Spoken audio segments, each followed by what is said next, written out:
अहम खबर है घोटकी का डीआईजी सखर अब्दुल हमीद खोसो एसएसपी पारा कचे जो दौरो किया वियो है। अवांखे ॿुधायो त डीआईजी सखर कंदकोट घोटकी पुल जो दौरो किया है। अवांखे ॿुधायो त डीआईजी सखर कचे में कायम पुलिस चौकिन ते मुक़रर अहलकारन सां मुलाकात कई है।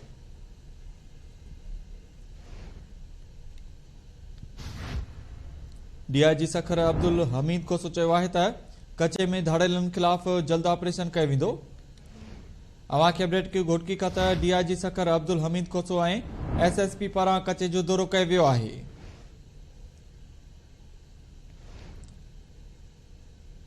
डीआईजी सखर कंदकोट घोटकी पुल जो भी दौरो किया है।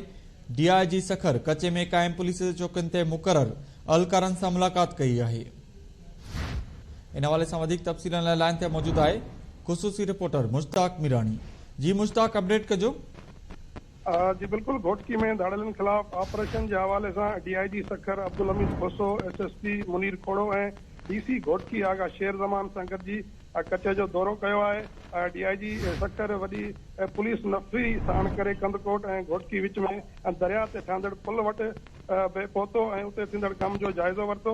उनका अलावा डीआईजी सखर कचे में कायम पुलिस टिकट से मुक़रर एहलकारन सां मुलाकात करे उन्हनि जा मसला ॿुधा कचे में माण्हुनि जी चुरपुर ते नज़र रखण जो हिदायतूं ॾिनियूं। उन मौके ते डीआईजी सखर एसएसपी घोटकी जो चवणु हो त कचे में धाड़ेलनि खिलाफ टारगेटेड ऑपरेशन के हवाले से तैयारियों हलंदड़ आहिनि। जल्द भरपूर तरीक़े से ऑपरेशन किया वेंदो। इन्हनि चयो त अमन अमान ख़राब करण की कंहिंखे भी इजाज़त न ॾिनी वेंदी ऐं ज़िले में उम्मीदवारनि जो ख़ात्मो आंदो वेंदो। जी वॾी महिरबानी अपडेट करण लाइ मुश्ताक मीरानी।